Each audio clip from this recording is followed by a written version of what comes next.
Hello, people. Um, I want to talk to you guys about rendering next. I'd like us to make some pictures of our robots. I gotta say, I'm really proud of you guys. I think these things look really cool. What I've done in this particular case is I've brought all the robots that have been submitted so far for the class. We still have a couple people struggling with some things, but taken all the robots and imported them into the same scene in Maya LT. Um, I am learning some things about Maya LT and ran into some issues. Let's see, this model, Matt's model, Joseph's model, Isaac's model, and Alyssa's model were not made in Maya LT. They were made in straight up Maya 2020. And they were made using some Arnold. Arnold is a renderer. Arnold rendering textures and lights and things like that.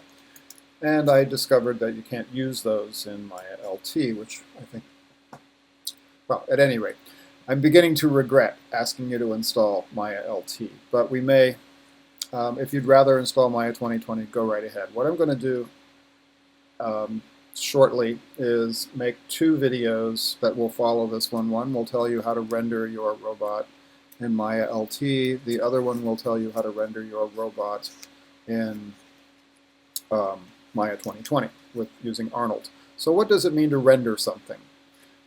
Basically what that means is if you think back on digital imaging and the difference between vector and raster graphics, these models are examples of vector graphics. They're math. They're using splines, and they're using Bezier curves, and they're using polygon surfaces, and they're geometry. They're math.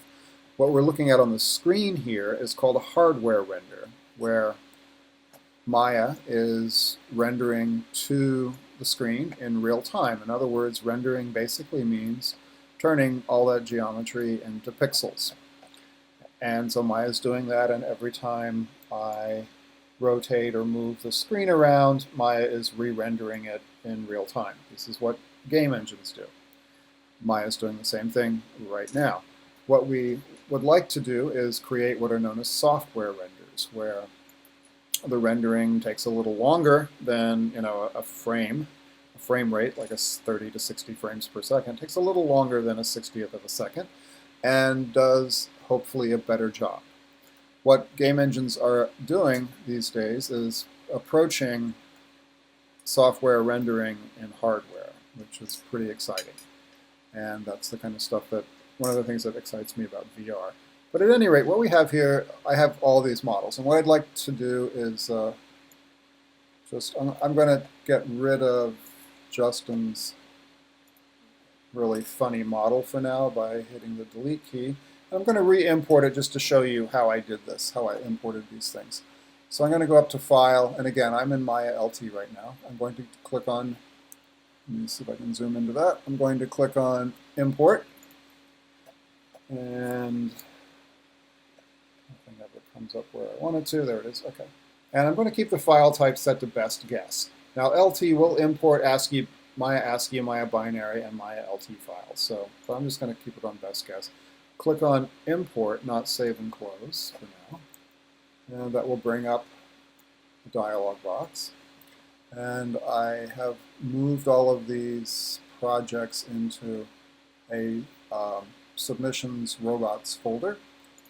Render demo. No, wait, I wanted to go to, where is, oh yes, here is Justin's, who supplied me with some renderings already of his robot in these funny environments. Very, very cool, good work. But I'm going to go here and click on the Maya LT file to import the robot. So there it is down there. For some reason it's upside down. Not sure why that is, but whatever. And so I'm going to get rid of this grid in here, this reference grid, because I don't really need to see it right now.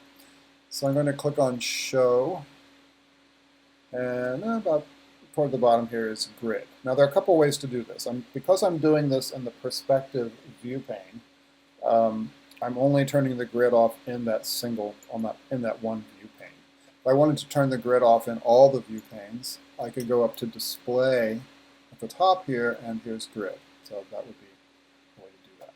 Okay, so that's cool. Now let's see. Let's look at this model. I'm going to hold down the Option key and right mouse button and zoom into this model. Okay, looks pretty cool. Great. Okay, back out again, but now I need to flip it over. So let's look at the outliner.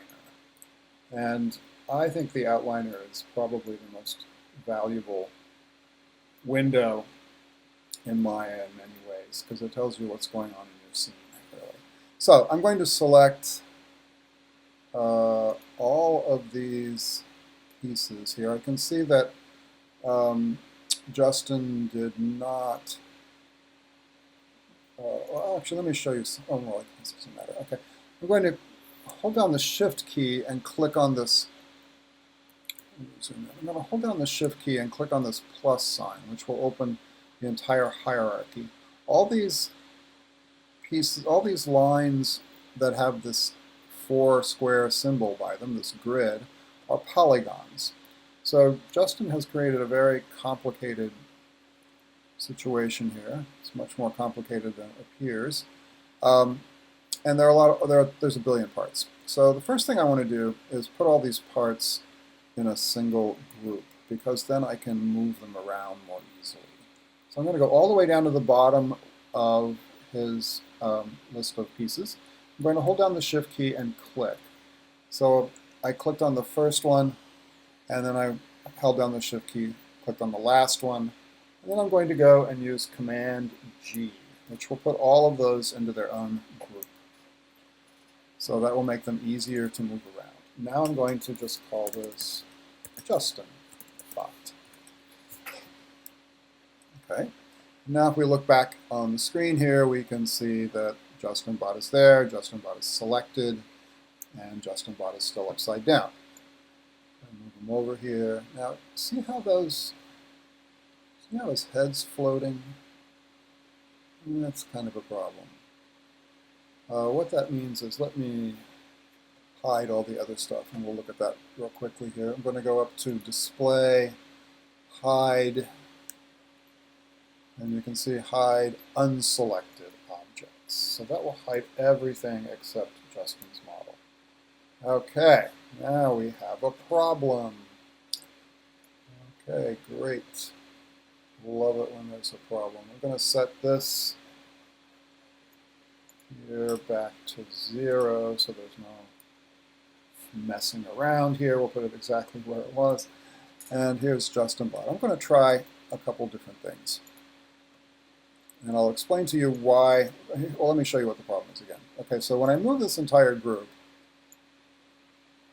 the head is moving at a different rate than the body. You see that? That's a problem. That makes things a little difficult for us. So I'm going to go back again over here and just make sure to 0 this out. So that is how it was intended to look right there.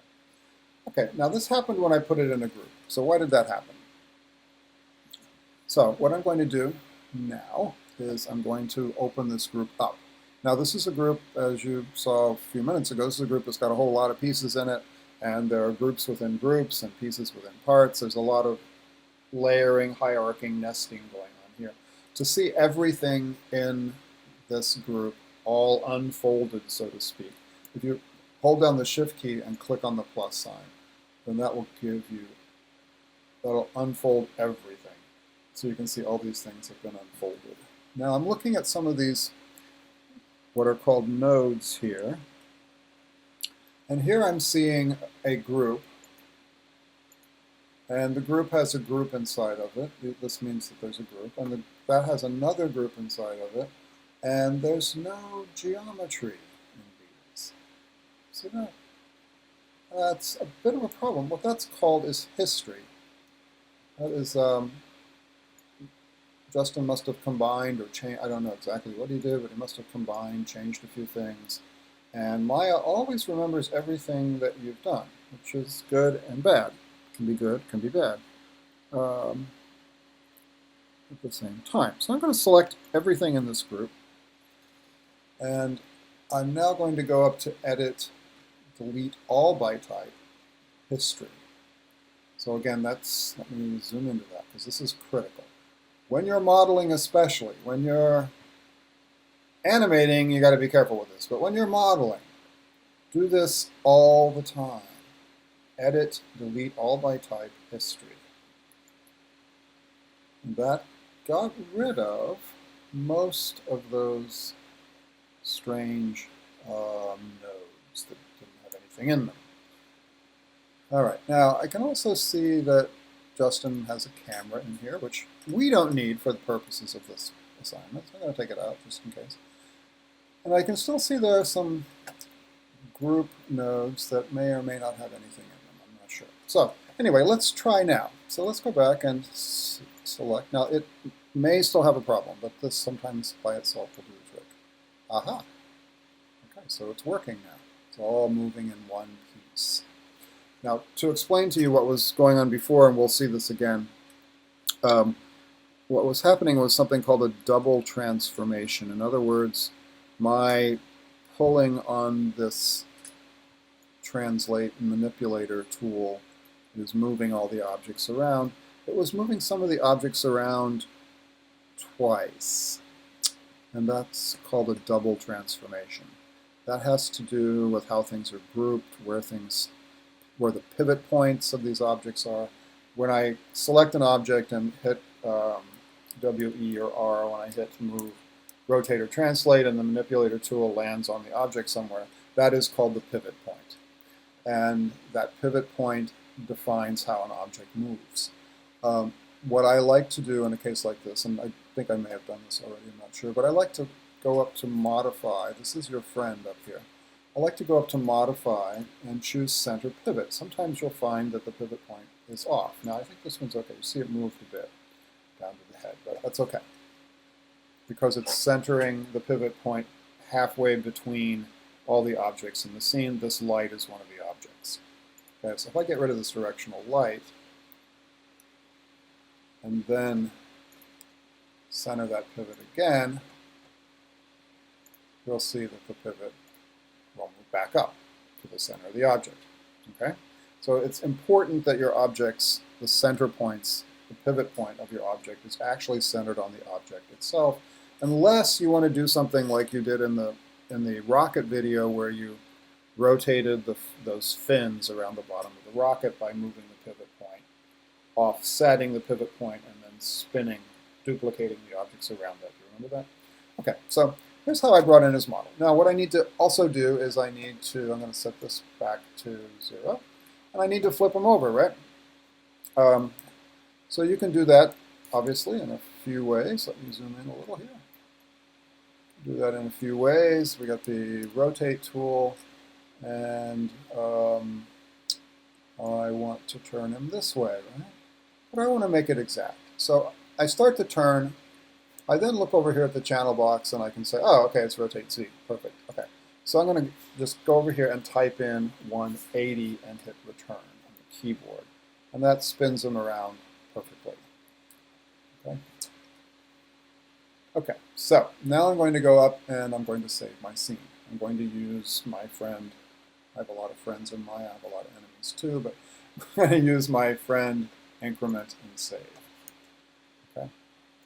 Okay, now I'm going to go back up to display, and I'm going to choose display show all, and that will bring everybody back into the scene. So they're all here now, like it's a little robot dinner party or something. Okay, let's see, we got some lights here. We can get rid of these. We're going to put in our own lights. But there, so that gives you a sense of how to do an import and how to kind of clean up some geometry.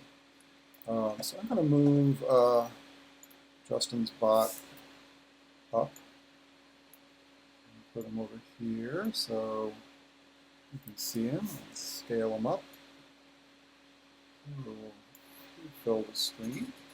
And then I'm going to just do a quick rendering of this just to show you how to do it. And then after this video, I will make something a little specific to each different renderer. Okay, so before I do a rendering, I always like to use View Camera Settings. So this is the view. This is within the perspective view pane. View Camera Settings Resolution Gate. And so what that does, you can see this box that it put around, it kind of framed things. This is what's going to be in the rendering. And you can also make this a little clearer for yourself if you like. I think if you go up to View Settings, you can also turn on, so that's View Camera Settings, right under Resolution Gate, you can turn on Gate Mask. And that puts a kind of mask around to really frame your object so you can see what you have. And then, you know, I can, I know what I've got. I can, what's going on here? It's not working. Okay, seems to be stuck. All right. Anyway, I'm going to do a rendering of this.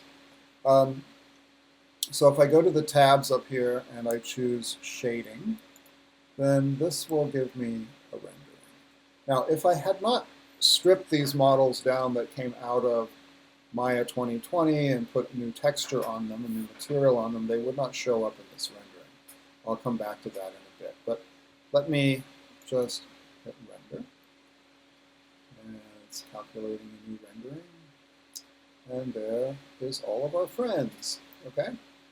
All right, so I'm going to end here. In the next video, next two videos, I will do one for Maya 2020 and one for Maya LT. I will bring one model into a scene, set it up, light it, and show you how I would render. Okay? Okay. All right, thanks a lot.